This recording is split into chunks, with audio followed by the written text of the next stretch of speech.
Hi friends, welcome back to my channel. আজকের আমরা ঘরোয়া পদ্ধতিতে শুক্তো বানাবো কীভাবে তার রেসিপি শেয়ার করব।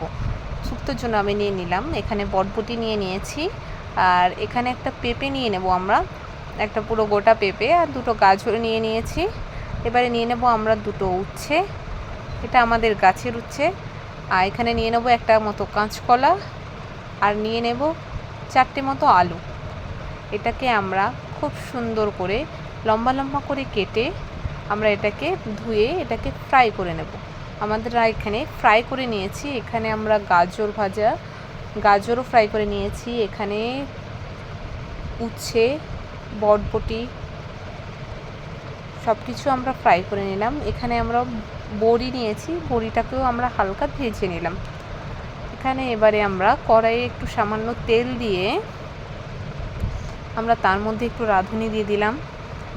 এবারে আমরা একটু জিরে দিয়ে দিলাম, দিয়ে আমরা এটাকে ভালো করে নাড়তে থাকছি। একটুখানি এটা একটু লাল লাল হয়ে যাবে।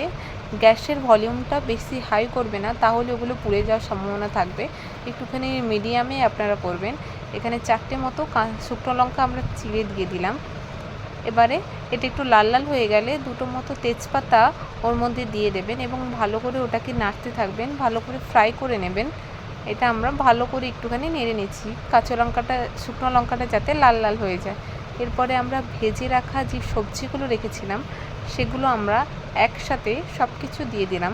এগুলো সবটাই ফ্রাই করা আছে, সেই কারণে কোনো সমস্যা হবে না, আপনারা একসাথে দিয়ে দিতে পারেন। সিদ্ধ হওয়ার বা কাঁচা থেকে যাওয়ার কোনো সমস্যা হবে না, তো আপনারা এটা একসাথে দিয়ে দেবেন। তো এটা আমরা আরেকটু ভালো করে লঙ্কার সাথে, জিরের সাথে, ধনের সাথে ভালো করে আমরা এটা মিক্সড করে নেব। এরপরে আমরা একটু আদা, গ্রেট করে রাখা আদা দিয়ে দিলাম। আপনারা চাইলে এটা পেস্টও আদা দিতে পারেন। আমরা এতে একটু লবণও দিয়ে দিলাম। লবণ দিয়ে আমরা এটাকে ভালো করে একটু নেড়ে নেব। এগুলো আমরা একটু ভালো করে নেড়ে নেব যাতে সবগুলো ভালো করে মিক্সড হয়ে যায়। তো আমরা কিছুক্ষণ এটাকে নেড়ে নিলাম।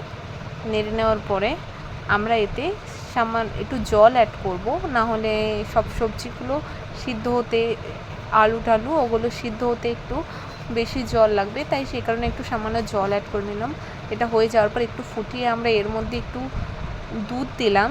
আপনারা চাইলে এতে দুধের পরিবর্তে ঘিও ব্যবহার করতে পারেন। আমরা যেহেতু দুধ দিয়েছি, তো আমরা আর ঘি দিইনি। দুধটা দিয়ে একটুখানি ফুটিয়ে আর সামান্য একটু রাঁধুনি দিয়ে আপনারা এটা রেডি হয়ে যাবে। তো আমাদের রেডি হয়ে গেল শুক্তো। So thank you watching my video. সবাই ভালো থাকবেন, সুস্থ থাকবেন, দেখা হবে পরের video. Please subscribe my channel.